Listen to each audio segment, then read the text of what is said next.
5 things that people with ADHD struggle with. These are 5 things that I've struggled with that I wanted to share with you so that you know that you're not alone. If you want to know if you are ADHD or not, right down in the comments here is a link to ADHD Online, Eric B. Zink. You can get diagnosed actually with ADHD and get doctors and therapists and psychiatrists and psychologists and all that wonderful stuff. So if you think you might be ADHD, definitely get tested. This is not to diagnose you. But the first thing that ADHDers struggle with is, if you're new to the channel, hit the like and subscribe button. Letting food go bad in the fridge. I am the guiltiest of this, especially out of sight, out of mind. The drawers in the fridge are the nightmares, especially because that's where produce goes, and produce always goes bad. I am so excited when I get salads. I'm even to the point that I'll get like bag salads that all I have to do is like mix the dressing and some of the toppings together and I have a salad. I'm so excited when I get these, I put them in the drawer, and guess what? 20 minutes, 30 minutes later, I literally open up the fridge and I forget that they're there. It's out of sight, out of mind. And if it's not in my visual sight, I truly forget about it. It's object permanence when it comes to ADHD, and people with ADHD know what it's like to throw out a lot of food, and it sucks now too, especially because the price of groceries are so expensive. That big suggestion is anything that can't go bad, such as anything in a bottle, anything that's in jars and stuff that have no expiration date or extremely long expiration dates, swap those out and no longer put those in the door and actually put those in the drawers, and guess what? You're gonna save a lot of stuff. But I have to put even little reminders sometimes just to go through the food in general, just to see what's in there so I don't forget. The second one is forgetting to pay bills. Forgetting to pay bills is horrible with people with ADHD. It's not an excuse. It's not laziness. Let's face it. A lot of people always you don't have the money at the time to pay the bills. So bills have to be due at a certain time around certain paychecks. So it's not like at the beginning of the month, everybody has all this exposable income that we're just like, hey, I'm just going to pay all my bills right now and I'll be caught up on them all. The problem is that, we know we can't pay a bill yet and it's due on this day. And that day comes and goes and you literally have space and forgotten about it. And then you get a late fee and you're going, what the heck, man? Prioritizing bills is not something that produces any kind of dopamine, any kind of excitement. We do not prioritize it. Calendars, though, are huge on this. Trust me.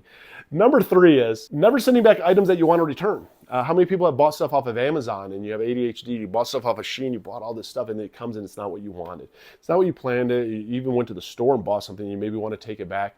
You put it in a bag, you decide you're going to take it back, you're going to send it back, and it never ever happens because you have to leave the house. It has more than just a thought process behind it. One of the biggest struggles is you're going to miss all these deadlines, you're going to get stuck with all this stuff that you never wanted to be stuck with, and you don't know what to do with it. This is something I've always been guilty of, is I will get something, or you get those trial periods, a 7-day free trial, and you could cancel after that.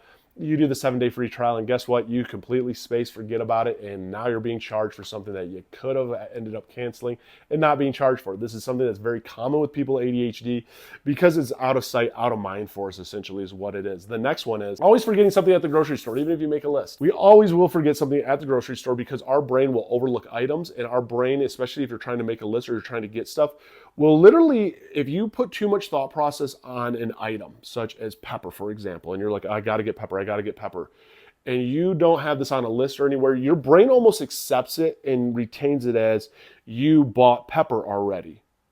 And you completely forget and space about it until all of a sudden you're cooking, you're like, dang it, I needed to buy this. It is very common for our brain. Same thing even happens with text messages too and stuff. Like if you put a lot of thought process in it and you don't do it, our brain almost accepts it as though we've done this and thinks that we've already done it now and we have it, even though we don't. The next one, struggling to keep up with professional emails. Like we have these motivational spurts where we will keep up on our ADHD and we will keep up on our emails and we will respond to all of our emails, and then it just gets out of control. And we do not know how to organize it, maintain our inbox. We are missing important emails. It is true struggle. And the only thing I can say is to help you with the emails is literally you have to slow yourself down and set like 10 minutes each day aside at work to go through emails. And it doesn't seem like fun, and it is just a boring task. But if you force yourself to do it, believe me, it's a lot easier. But like our inboxes can fill up and we will have tons of missed emails and tons of emails that we should have responded to that we never did. I am guilty of this with brand deals and everything, that we truly struggle with emails because it's such a daunting, boring ass task that we don't want to do it. I mean, that's ultimately what it is. Our brain finds no joy, no thrill in it. And these are things that people with ADHD struggle with. I share this just because it's not to diagnose anyone. It's not to be poor me or any of that. It's just to understand your brain a little bit more. I mean, if you haven't hit the like and follow button, hit the like and follow button, comment down below. Because the more that we share our experiences with this, the more that we share our struggles with it, go to help other people realizing that they're not alone, that these are things that people with ADHD do struggle with, that these are things that there are coping tools for and coping skills for. And how do we work around this is this. We set times, we do to-do lists, we force ourselves. And it's almost like working out sometimes is doing something that's a little uncomfortable that we really don't want to do to make our life a little bit better. And that's what it's all about.